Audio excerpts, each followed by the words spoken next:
ರಾಜ್ಯದಲ್ಲಿ ಪ್ರತಿನಿತ್ಯ ಒಂದಲ್ಲ ಒಂದು ಕಡೆ ಒಂದಲ್ಲ ಒಂದು ಜಿಲ್ಲೆನಲ್ಲಿ ಒಂದಲ್ಲ ಒಂದು ಗ್ರಾಮದಲ್ಲಿ ಕಾನೂನು ಸುವ್ಯವಸ್ಥೆಯ ಪ್ರಕರಣಗಳು ವರದಿ ಆಗ್ತಾನೆ ಇದೆ.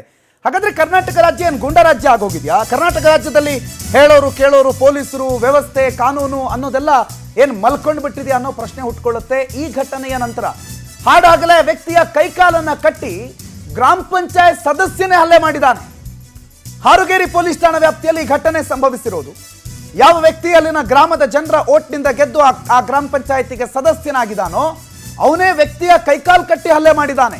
ಅಮೀನ್ ಸಾಬ್ ಎಂಬಾತನ ಮೇಲೆ ಕ್ರೌರ್ಯ ಮೆರೆದಿದ್ದಾನೆ. ಎಲ್ಲಪ್ಪ ದನಗಳ ವ್ಯಾಪಾರಿ ಅಮೀನ್ ಸಾಬ್ ಆತ ಪರಿಪರಿಯಾಗಿ ಬೇಡ್ಕೋತಾನೆ ಬಿಟ್ಬಿಡಿ ಅಂತ. ಆದ್ರೂ ಕೇಳದೆ ಅವನ ಕೈಕಾಲು ಕಟ್ಟಿ ಹಾಕಿ ಅವನಿಗೆ ಮನಸ್ಸೋ ಇಚ್ಛೆ ಹಲ್ಲೆ ಮಾಡಿದ್ದಾರೆ. ನೋಡಿ ಈ ದೃಶ್ಯಗಳನ್ನ.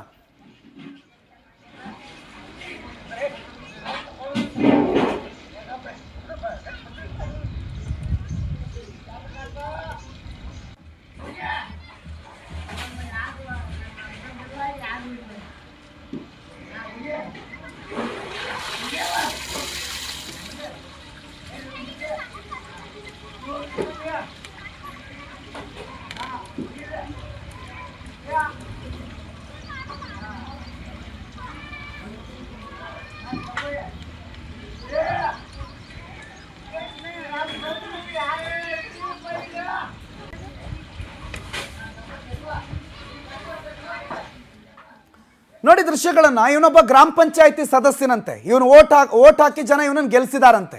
ಇಂಥ ಅಮಾನವೀಯ ಕೃತ್ಯ ಇವತ್ತಿನ ದಿನಗಳಲ್ಲಿ ಪ್ರಾಣಿಗಳಿಗೂ ಹಿಂಗೆ ಕಟ್ಟಲ್ಲ. ಪ್ರಾಣಿಗಳನ್ನು ಹಿಂಗೆ ಕಟ್ಟಿದ್ರೆ ಅದಕ್ಕೆ ಕೇಸ್ ಆಗುತ್ತೆ, ಕಂಪ್ಲೇಂಟ್ ಆಗುತ್ತೆ. ಅಂಥದ್ರಲ್ಲಿ ಇವನೊಬ್ಬ ಗ್ರಾಮ ಪಂಚಾಯತ್ ಸದಸ್ಯನ ಅಮಾನತು ಮಾಡಿ ಅವನನ್ನ ಗ್ರಾಮ ಪಂಚಾಯತ್ ಸದಸ್ಯತ್ವದಿಂದ ಆತನನ್ನ ರದ್ದು ಮಾಡಿ ಕಳಿಸಿ ಅವನ ಹೊರಗಡೆ. ಮತ್ತೊಂದು ರೀ-ಇಲೆಕ್ಷನ್ ಆದ್ರೂ ಪರವಾಗಿಲ್ಲ, ಚಪ್ಪಲಿ ತಗೊಂಡು ಹೊಡಿತಾನಲ್ರಿ ಗ್ರಾಮ ಪಂಚಾಯತಿ ಸದಸ್ಯ ಒಬ್ಬ ವ್ಯಕ್ತಿ ಮೇಲೆ ಅಮಾನುಷವಾಗಿ ಹಲ್ಲೆ ಮಾಡ್ತಾನೆ ಅಂತಂದ್ರೆ ಅಲ್ಲಿ ನಿಂತ್ಕೊಂಡು ನೋಡ್ತಿದಾರಲ್ಲ, ಈ ವಿಡಿಯೋ ಮಾಡ್ತಿದಾರಲ್ಲ, ಅವ್ರೇನು ಮಾಡ್ತಿದ್ದಾರೆ? ಅಥವಾ ಏನು ಘಟನೆ ಏನು, ಯಾಕೆ ಹಿಂಗೆ ಹೊಡಿತಿದ್ದಾನೆ, ಏನು ದನದ ವ್ಯಾಪಾರಿ ಮೇಲೆ ಈ ರೀತಿ ಹಲ್ಲೆ ಮಾಡೋದಕ್ಕೆ ಕಾರಣ ಏನು? ಪರಿಪರಿಯಾಗಿ ಆತ ಬೇಡ್ಕೊಂಡ್ರೆ ಏನು ಕೈಕಾಲು ಕಟ್ಟಾಕಿ ಮಾಡುವಂಥ ಏನು ತಪ್ಪೇನು ಮಾಡಿದಾನ ಅಥವಾ ಮಾಡಿದಾನೆ ಅಂತಾನೆ ಇಟ್ಕೊಳ್ಳಿ. ಇವನು ಯಾವನ್ರಿ? ಈ ಗ್ರಾಮ ಪಂಚಾಯತ್ ಸದಸ್ಯ ಯಾವನು? ಇವನೇನು ಕೋರ್ಟಾ, ಕಾನೂನಾ, ಪೊಲೀಸಾ?